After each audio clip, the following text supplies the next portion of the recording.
Hello and welcome to Verbling. I'm teacher Oakley. For the next hour, we will continue our series looking at idioms. Today's class, we are going to focus on idioms which are associated with communication, talking about communication and so forth. As usual, students will take turns doing some simple fill-in-the-blank exercises to see how these idioms are used, and we will discuss them as we go along. I strongly invite you, urge you, what have you, to help me out brainstorming other associated idioms which could be used in the same way or under similar circumstances or similar idioms. And if you have any questions about similar idioms, please don't hesitate to ask. Even if you want to mention an idiom from your own native language, I always find that fun to hear about. Okay. All right, let's get started looking at idioms that talk about communication. First of all, a little microphone check and just greeting. Heidi, welcome back. Hello, nice to see you again. Likewise, good to see you. Maria. Good hello, morning. hello. Hi. Good morning. How are you today? Fine, thank you. Nice to see you. Great. Thank you. And hello, Rebecca. How are you? Hello, how are you? I'm fine, thank you. Great. I'm fine. Thanks. Good. Great. Nader, welcome back. Short time no see. Yeah, right on. Okay, cool. Vera, welcome to the class. Hi. Good to see you Yes, again. hello. Glad to see you again. Yeah, likewise. All right. Thanks for joining us. And Pavel is back in class. Hi, Pavel. Hi. It's good to see you. Thank you. Likewise. Back at you. Okay. All right. Let's do it here. Okay. Hang on. I'm going to do a screen share, and we'll do some exercises. In today's class, we're going to first warm up with some literal meanings of words which will be keywords in the idioms we're going to be looking at. For me, anyway, it really helps to get the kind of physical mental picture in my mind to help me remember the idioms. So to make sure that you're getting the right physical picture, we're going to look at some literal meanings and kind of warm up anyway. Here we go. All right. Heidi, using the words in bold italics, go ahead and fill in the blank as best you can. Starting with back legs of animals are called their hind legs. Yes, they are. And this adjective, hind, is, I suppose it could be used in other ways, but I've really only heard it used for explicitly this, the back legs of an animal with more than two legs. Usually, always. All right, Maria, number 2. If you want to listen to a particular radio station, you need to know the right wavelength. I suppose so. Or frequency. Sure. Okay. Wavelength. As you know, radio waves, all right, they're waves. And there are different lengths of waves, so wavelength and different wavelengths will be used for different radio stations. Yeah, oh, all right. Rebecca, number 3.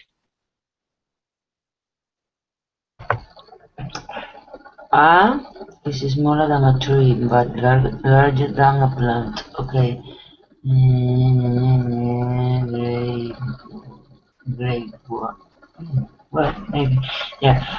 Grapevine is smaller than a tree, but larger than a plant. No. Bush.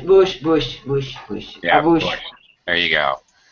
Ah, yes. Or, right. In the case of the president, a bush is dumber than a tree, but smarter than a plant. Yeah. Okay. Sorry. Yeah. Because it's the same surname, Bush. Yeah. I'm a little stupid joke there. Sorry. Okay. All right. Right. A bush. Many people have bushes. If they have a lawn or a garden, that you will see bushes. Some people will even sculpt or prune the bushes into shapes. All right. But it doesn't. It often is used in gardening, but it doesn't have to be. It could be in the wild. Any plant that's basically bigger than a human but smaller than a big tree. Okay. Also, the bush, and usually notice the definite article. The bush is used for Australians to talk about the forest or the wildlands area is the bush. Okay, next. Midair, number 4. When hunting birds such as grouse or pheasant. When hunting birds such as grouse or pheasant, people known as beaters flank the ground and bushes to force the birds to fly up so that they can be shot.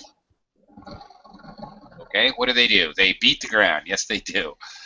Making loud noises. Their beat is just basically another word for hit. Okay, you beat a drum. Don't beat your wife. That's terrible. Okay, somebody who abuses their wife physically is a wife beater.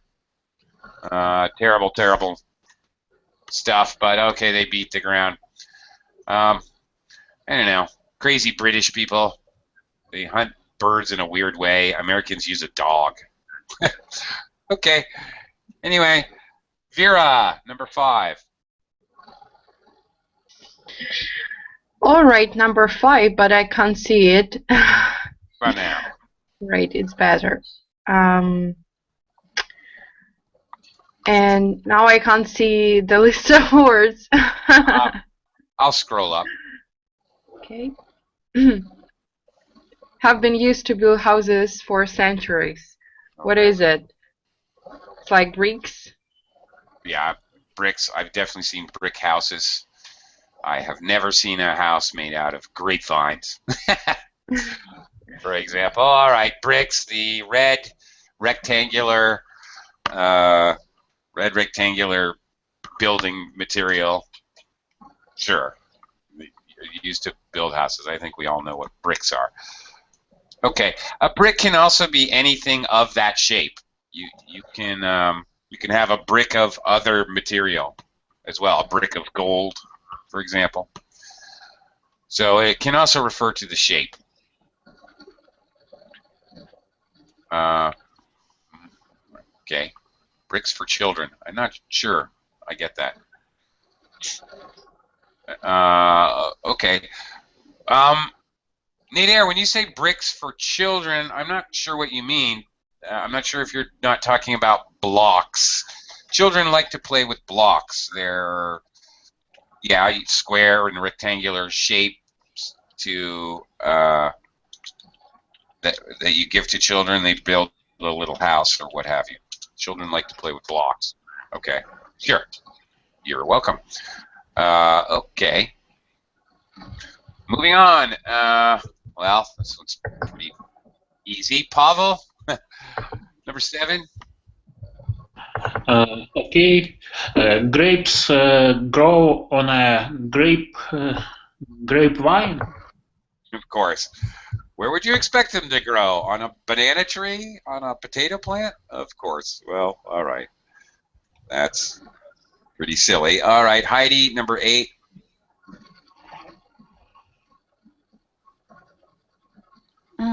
An informal and direct word meaning mass or to or talk, but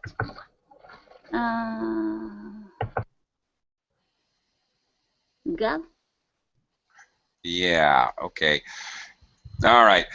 I've never ever heard it used as a noun, only as a verb. To gab is to basically talk a lot, and usually there's a understood meaning that it's not of any significance. Talk a lot about not important things. Gossip, for Maybe example. you skipped dozen. Sorry? I didn't. Dozen. You skipped dozen. I skipped what? What did I skip? Dozen. Another Oh, word for 6. 12. Oh, I did. Oh, thank you. I missed that. Thank you. All right. Okay, well, you got it. Dozen. Another word for 12 is a dozen. All right. Very good. What is a baker's dozen? Anybody in class? Does anybody know a baker's dozen? Very common in English.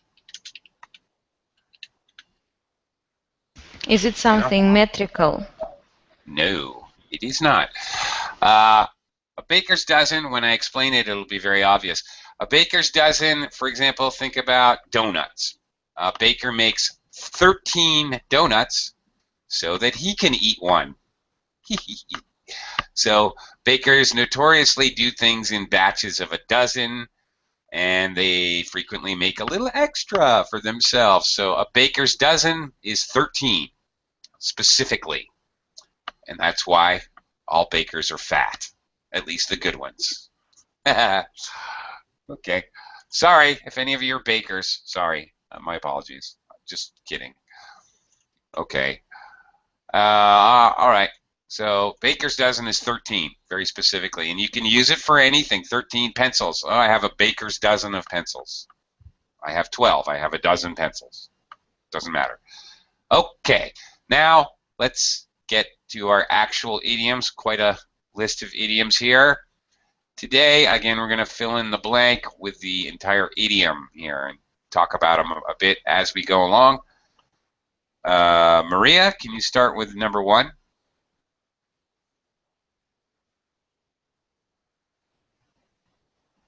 Maria? Have I lost you? Sorry, I forgot Okay. I'm muted. This is just between you and me, but I think Karen's got a drink problem. Okay, I won't tell anyone. All right.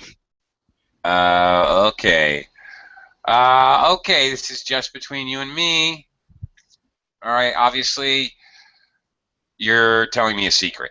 You're indicating that you want me to not tell anybody else. When you say just between you and me, you might hear this very colloquial expression. Just between you and me and the fence post. Same meaning. You and me and the fence post. Something, something, something.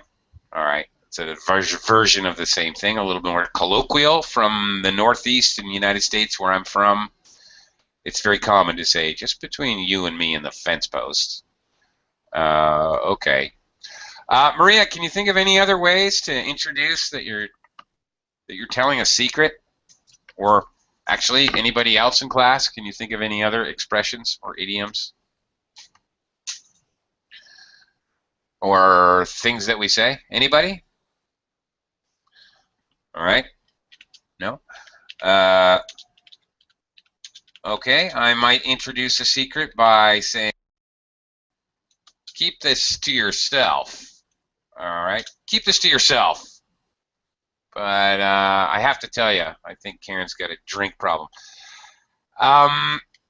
Also, another thing in this sentence, a drink problem, an American would say a drinking problem, not a drink problem. So slight difference how we express that concept in American versus British English. Okay. All right. Rebecca, number 2.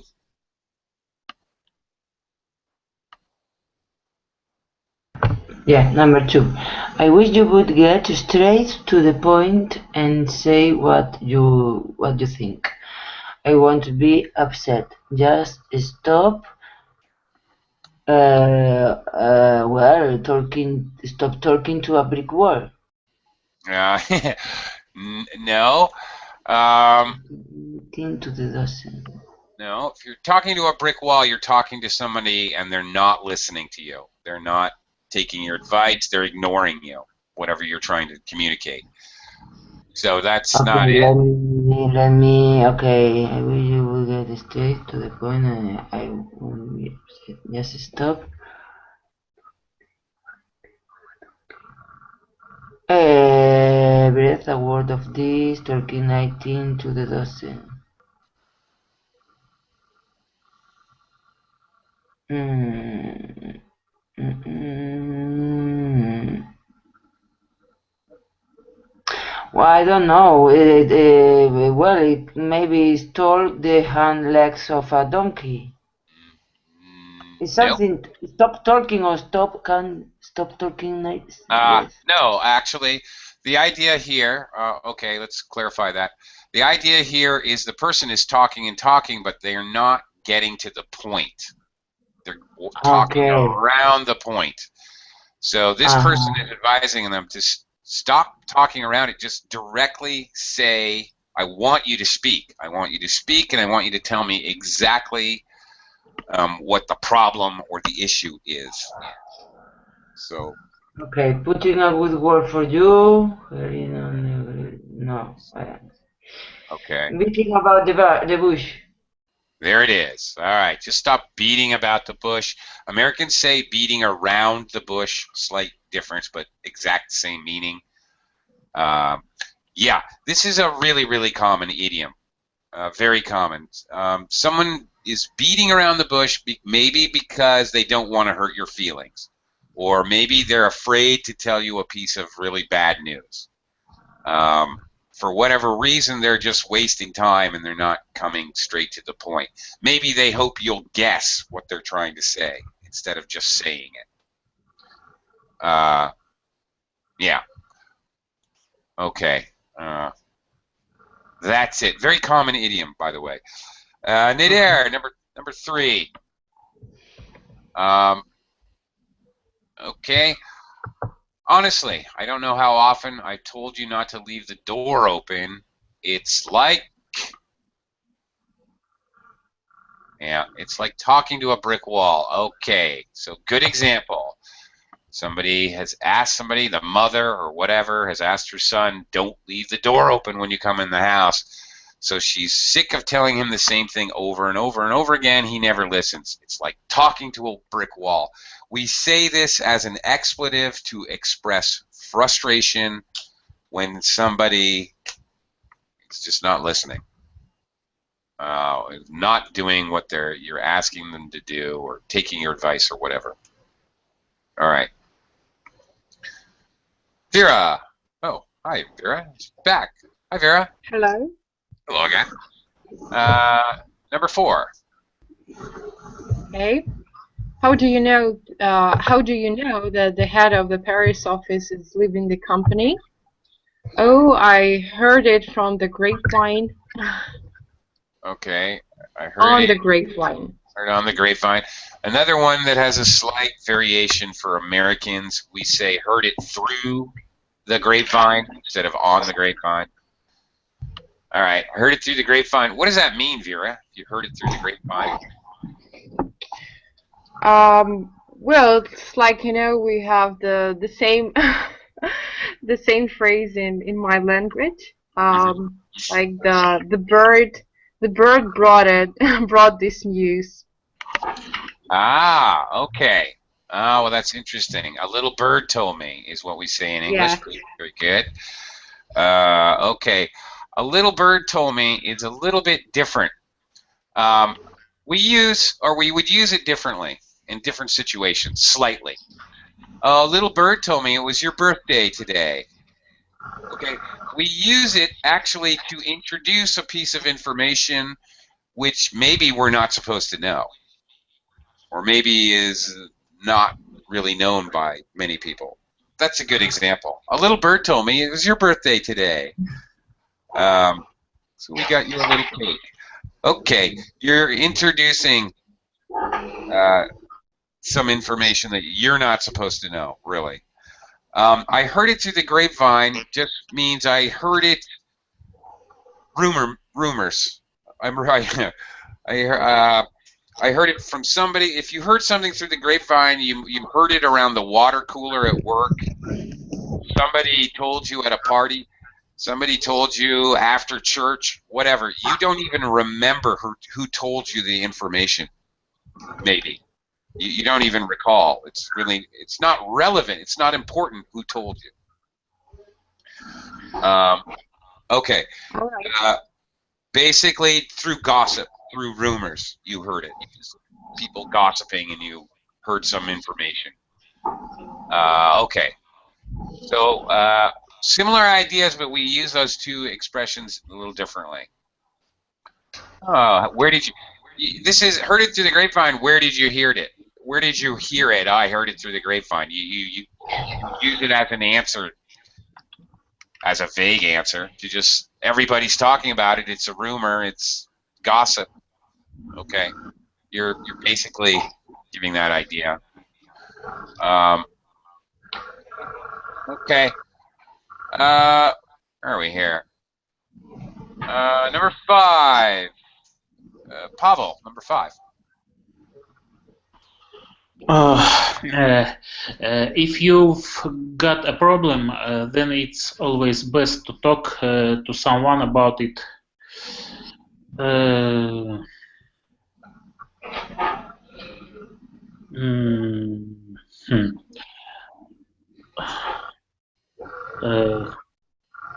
I don't know, maybe talk the hind legs of a donkey.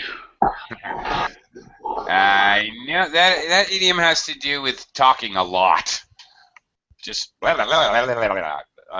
talking way too much, as opposed to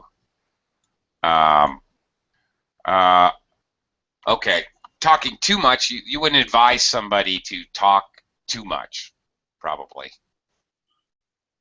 Probably not. So they've got a problem. All right, to relieve the pressure, what should they do? This is the idea. Pavel? Get it off your chest. Indeed. All right, get it off your chest. Okay. When we talk to people about our problems, it helps reduce the stress. Okay. Very commonly, related, get it off your chest. Okay, you can get off your chest something that's bothering you, whether maybe you feel guilty about something, maybe the way somebody's behaving is bothering you, any great multitude of things. Another expression, I might say, Pavel, what do I say if I say to you, I need to vent, for example? I need to vent, Pavel. I don't know. I don't understand. Okay. I need vent. Yeah, it's kind of similar to I need to get something off my chest, but okay. It's a little different. If I say I need to get something off my chest, it means maybe I have a secret from you, Pavel. Maybe I feel a little guilty about something. Probably something related to you, Pavel. I need to get it off my chest, so I need to tell you. I'll feel better if I tell you. I need to vent. If I tell you that, Pavel, it means I'm going to talk about somebody else. And I'm going to talk about how they make me angry and how they make me frustrated. All right? So when we vent, sometimes we speak with a lot of emotion, angrily, whatever. We're talking to a neutral third party about something just so we can feel better. Instead of holding it inside and not talking to anyone, you vent to your friend. That's what friends are for. You tell them when you're really angry at your mother or whatever. That's what friends are for, to help you vent. The idea coming from there's too much pressure holding it inside, like a pot when you're cooking, boiling water. You cover the pot. You need to have a vent, a little hole in the top of the pot so the steam can escape. Otherwise, you know, the pot will blow up, or the top will, you'll blow your top, okay? Blow your top.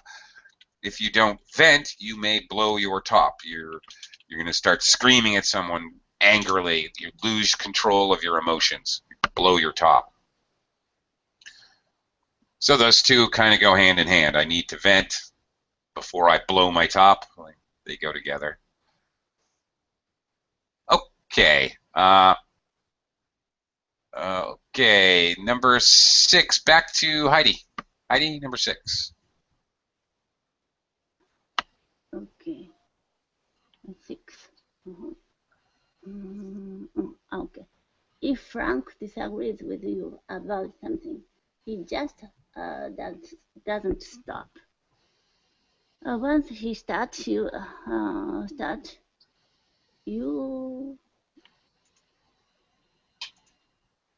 talking.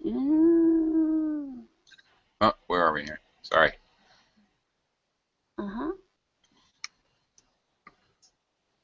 Read about this. Read. No. At first I thought it D 29 doesn't, but it did not meet this sentence. Yeah, it's going to match the sentence. Once he starts, you. I start you.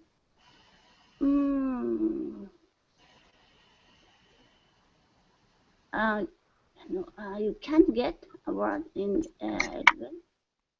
Yep, that matches the grammar structure of the sentence, and that's it. This is a very, very common expression, at least for Americans. You can't get a word in edgewise. What's the idea? Because he speaks fast and very talkative, so you can't get anyone. That's right. So Frank, was that his name? Frank? Frank won't let you talk. Once Frank starts arguing, he's disagreeing or he's arguing or whatever, he won't let you talk. Some people don't listen to other people and won't allow them to even answer. So that's the idea. Oh my God, you can't even get a word in edgewise. All right. We can also use this, other situations where we never have a chance to talk, like in a meeting. Yeah, I really wanted to bring up the parking problem, but I couldn't get a word in edgewise in the weekly meeting today. All right, other people are talking and they're not giving you a chance to speak. So really can be used for any situation where that happens. Maria, number 7. If you decide to apply for a new job in Hong Kong, let me know. I know one of the directors out there, so I can put in a good word for you. All right. Also, very, very common. Put in a good word for you. We also say, hey, Maria, put in a good word for me with your boss. I just applied for a job. So put in a good word for me, for you, for Frank, for Bobby, whatever. All right. So what is this person expecting when they say, so I can put in a good word for you? What will he do? He will give some recommendation about the person. All right. He will give a recommendation for the person. Yeah, not about the person. Okay. Yeah, that's right. In some way, he will probably, in a informal way, recommend the person. Okay. That's kind of the idea. That you're putting in a good word for someone, you're going to mention them or say something about them in a more informal way. Okay. Rebecca, number 8. Number 8. You know when Fiona's excited about something because she starts Yes, thank you.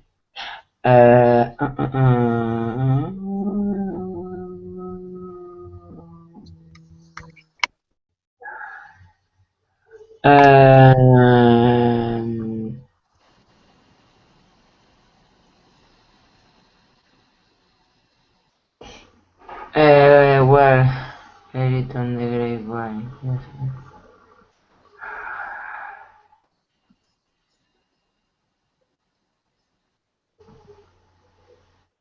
I don't know. No. With a Okay. word of this, no, I don't know. All right. Many times when people get excited, they start talking really fast. Okay. So that's the idea. So she gets excited. She The starts hind talking. leg of a donkey, no. Talking, okay.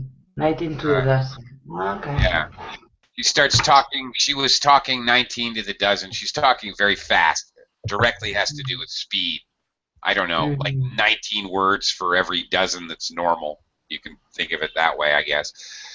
Very British. I've never heard an American use this expression. Not at all. Okay. Yeah. In any case, but it's pretty easy to figure out talking really, really fast. Okay, so this directly talking about how fast someone's speaking as opposed to talk the hind legs off a donkey. We often use like he could. Watch out, he could, he can, or he could. We usually use with that expression. Well, here we go. Nidair, all right. Whatever you do, don't get into a conversation with old Mr. Murray. He can. Yep. And there we go. All right. To talk about someone in general. What can old Mr. Murray do? He can.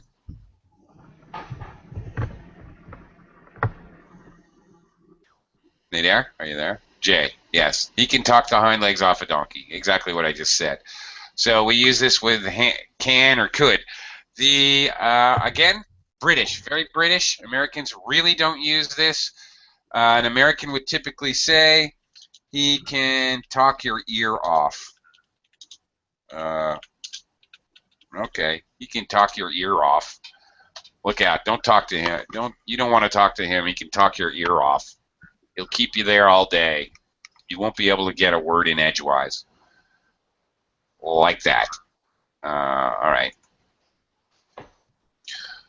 Okay, and last one here, Vera, number 10. All right. Please don't, but I've just applied for a new job. Don't.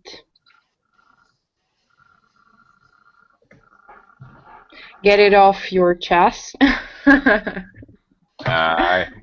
No. Okay, breathe a word of this, or what? Yeah, don't breathe a word of this. It's a secret. Okay, again, another phrase that we use to inform the listener that we're telling them a secret. Don't breathe a word of this. All right, that's it. Okay. So similar to just between you and me, it's used to signal that it's a secret. Right. Okay.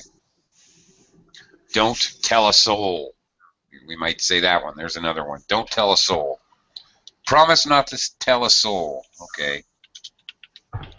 That's another possibility.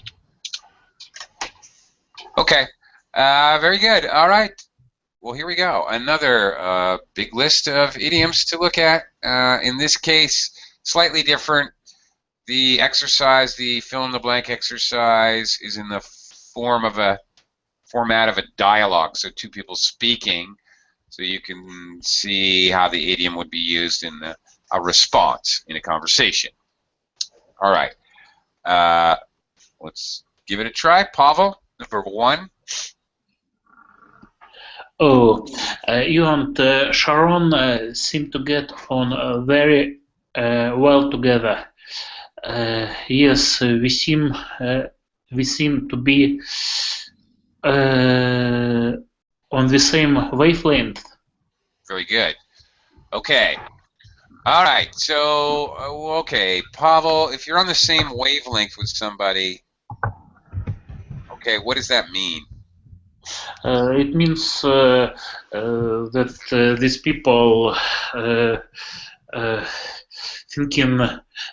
thinking together about everything. Maybe not thinking together, thinking in one way together. Yeah, okay, okay, Vera, thank you. They have a lot in common, probably, especially they have a lot in common in regards to their opinions and views about things. Especially about their opinions and views, okay? What the company needs to do to be successful, or how to deal with social problems or politics or what have you. You're on the same wavelength. Okay, it has to do with opinions, really. Opinions in common. Righty, Maria, number 2. I think Rob likes the sound of his own voice. He just never stops talking. Yes, he does. Go on a bit. Yeah, Doesn't he? he does. All right. Okay, there's a lot of variations here. Oh, he tends to go on. All right, so he keeps talking for a long time. Oh, he kept going on and on and on about his ex-girlfriend. I thought I was going to have to kill him. All right, so this is a very go on. It's a phrasal verb, so we can use this in a variety of sentence constructions to talk about somebody who's just talking too much, either in general, like this example. All right, Rob always does this, or very specifically. Oh, Mary just wouldn't shut up at the meeting. She just went on and on and on and on. The meeting ended up lasting 4 hours. Like that. Just so you know and you're aware of it, we also use go on as kind of an expletive, but for 2 very different reasons. As a way of encouraging somebody to continue speaking, oddly, maybe ironically, when we say go on, okay, yes, go on, go on. To encourage them to keep talking, we say go on, and then when they talk too much, we say, oh my God, they go on. Ironically, both of those. And also as an expression of disbelief. Oh, go on, just like, come on, that's not real. All right, go on, get out of town. All right, get out, go on. Okay, so go on can be used on all of those different ways. All right, to continue. Rebecca, number 3, please. Number 3. Come in, Peter. I've had an idea. I'll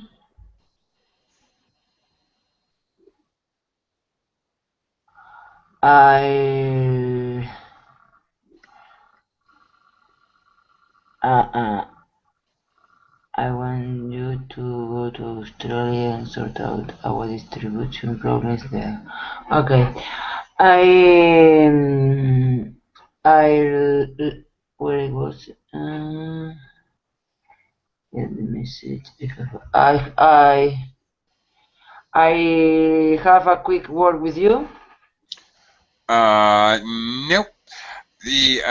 Okay, if you want a quick word with somebody, you need to speak to them, and that's usually always in the form of a request. May I have a quick word with you? I need a quick word with you, if you've got a minute.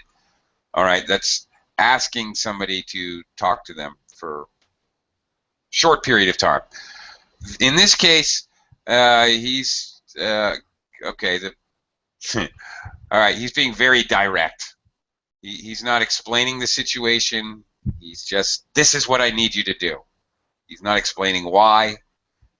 All right, he's not the opposite of beating around the bush.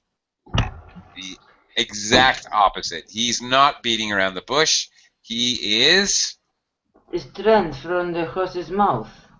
No. Mm, Get strength to the point. Yeah. yeah, he's coming straight to the point or getting straight to the point. Right. Yeah.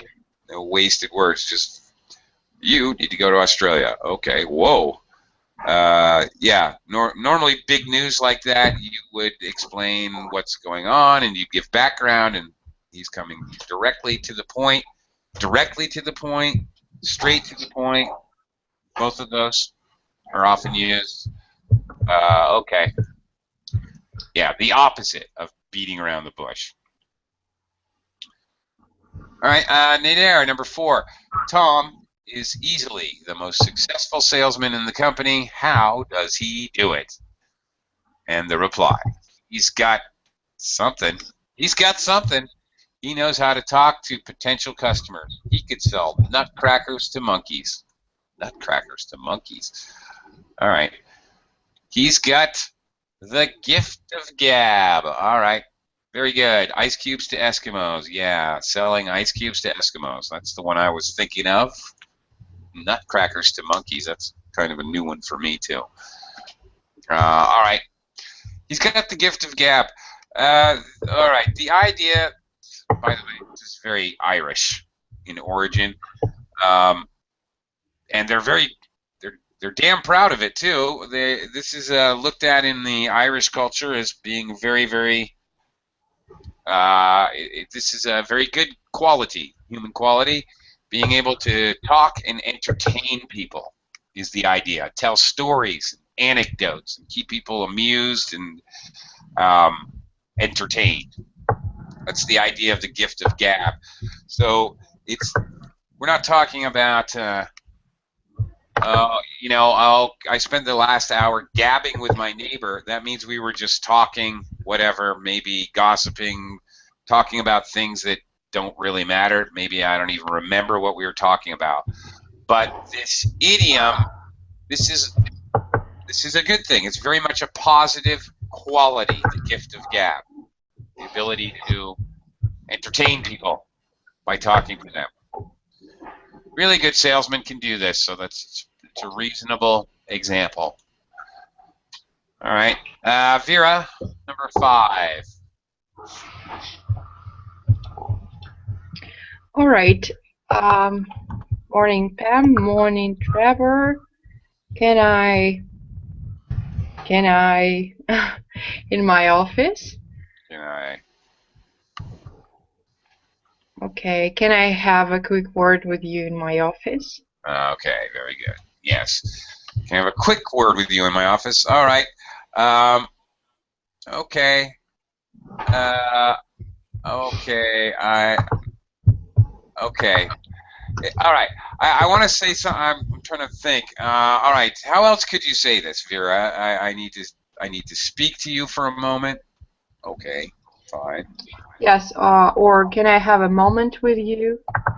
All right. Can I have a moment? Yes. Can I have 5 minutes, or a moment, or any time? Can I have 5 minutes? Yes. Can we say let's talk for a bit? Let's talk for a bit? Sure. Okay. Yes. I need to talk to you. All right. Okay. Now, if you say you need to talk to someone, then you need to talk to them. Just in English, if someone needs a word with you, for example, if two people have words, oh, Bob and Alice had words yesterday by the water cooler, that means they argue. If the boss wants a word with you, that's probably not good. More than likely, there's a problem involved, and there's something negative. So, okay, it means they want to speak to you. Okay, all right. If the boss wants to talk to you, probably not a big deal. Whatever. Maybe he has an idea. Maybe it's something good. Who knows? If the boss wants to speak to you, you should start getting worried, because that's more formal, and it may not be good at all. If the boss needs a word with you, it's probably also not good. But But maybe it just means if somebody needs a word with you, it may be bad, but it may be just fast. That could be the meaning. It's just maybe not necessarily bad, but could be just really fast conversation. But if somebody needs to speak to you, All it's right. probably bad. Yeah. All right. Let's move on. Pavel, number 6.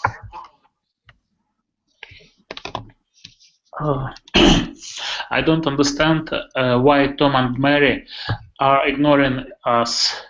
Do you blank that they don't like us anymore? Okay.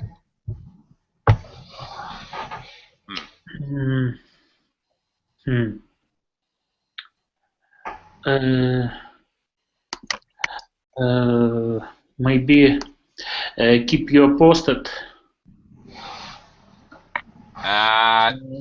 Do you keep you posted? No.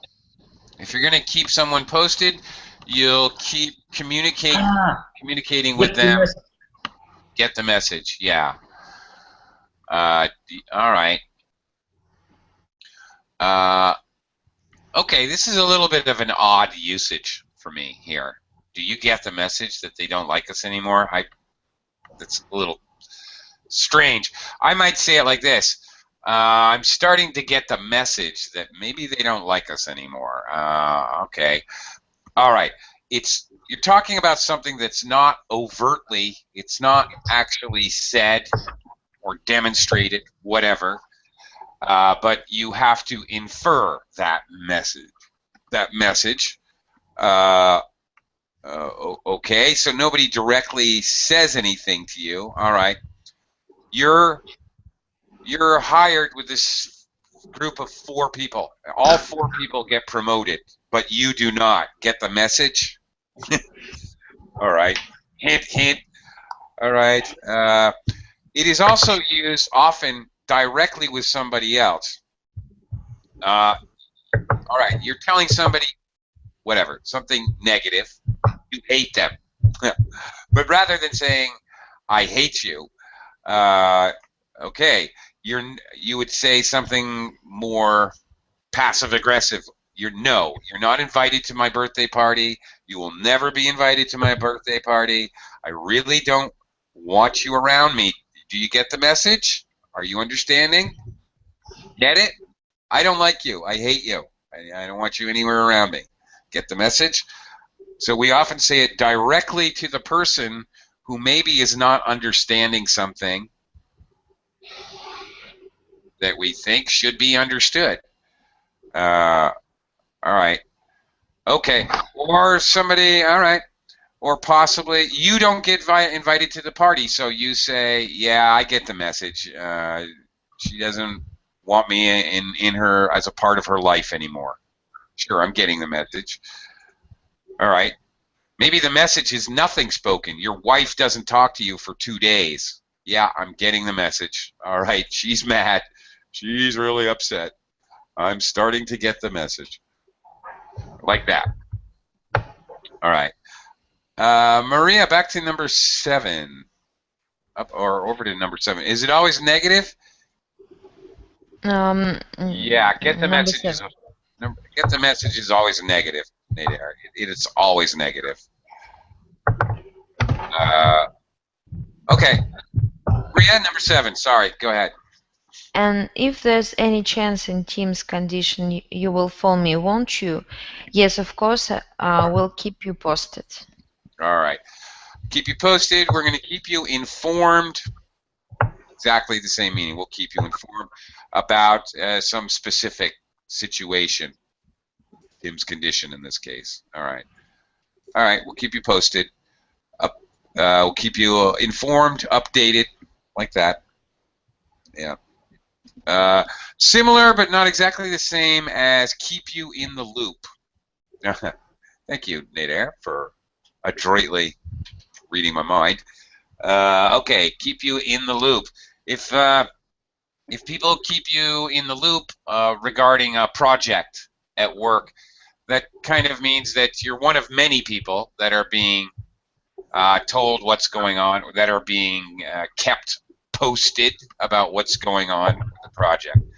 In the loop, that it infers there's many people, a group, yeah, as opposed to keep you posted, one person. All right, Rebecca, number 8. I don't believe it. Mark getting married. Who told you that? I got it. I got it where? And then the next thing he said. Sorry? The next part of the sentence is he said, as in Mark said. I got it. I got it. On the same wavelength. No. Okay, let's look at it again. Who told you Mark's getting married? I got it blank. He said. Mark said. Mark told me he's met someone. They're planning to get married in June. Mark told him. So where did he get the news? He got it. Yeah.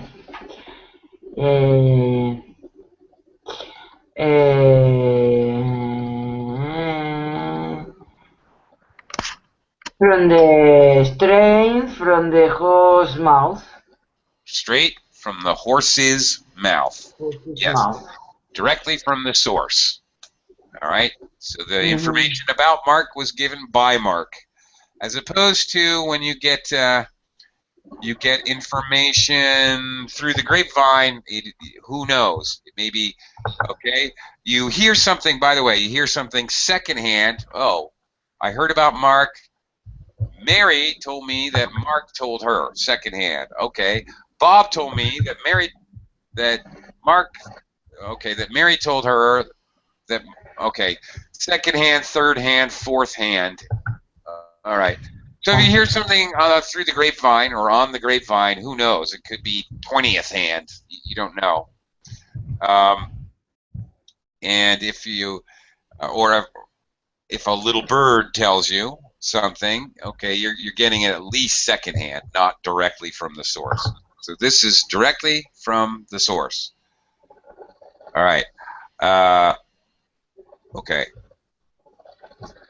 That is something else I forgot. All right.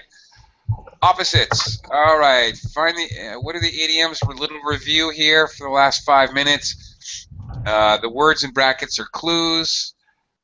What is the idiom that means the opposite of what's written here? Midair, she talks very slowly and calmly. The clue is 19. You remember this one? Opposite meaning of talking slowly and calmly would be, where is it?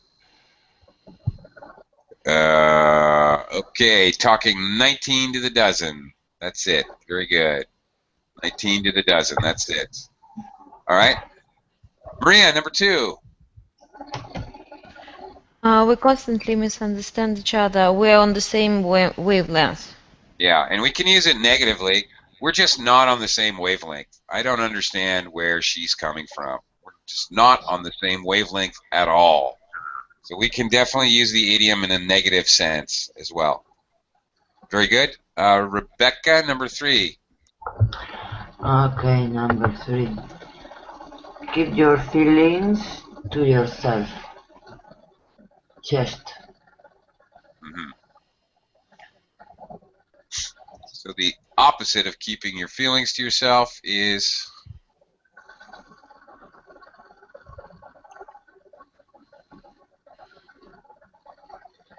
do you remember? Chest? No. The whole sentence. Okay. Here it is, right here. Get it off your chest. Get it off your chest. All right. Something that's bothering you emotionally. You want to talk about it. You want to get it off your chest. Okay. All right. Nader. Whoops. Pavel. Sorry. Pavel. I think I skipped it last time. Whatever. Pavel, number 4. he listens carefully and then does what I ask. Talking to a bricks wall. Brick wall, not Brick wall. bricks. Yeah, yeah. It's like talking to a brick wall. Okay, very good. If somebody does this, listens carefully and does what they ask, or somebody listens very carefully and remembers everything that you tell them, in English we can often say that they are like a sponge. He's like, Like a sponge. yeah. Okay. Often we Yes, children. yes. There is the same phrase in Russian too. Oh, okay. All right. Very good. Great. Okay. Nader, I'm not going to tell you about any changes. All right. I'm not going to keep you in the loop. No one would ever say that. Well, I'm not going to, Nader. What? Okay. Keep you posted. Sorry, I'm not sure if you're there. We're almost out of time. Maria, number 6. He can get the word in edgeways. Right. You can't get a word in edgewise. Okay, he talks a lot, so you can't get a word in edgewise, or I couldn't get a word in edgewise, talking about a specific situation, or it can be used to talk more generally, somebody's usual personality. Rebecca, number 7. You can tell as many people as you want. You can tell as many people as you want, but the opposite is just between you and me. That's it. You got it. And last one, Pavel. Okay. A friend of his told me straight from the horse's mouth. That's it. I got it straight from the horse's mouth. Okay, that's it. I heard it straight from the horse's mouth, or I got it straight from the horse's mouth. And that is it. And we are out of time. And we just finished the material, so thank you very much. We'll see you guys again soon. Have a great day.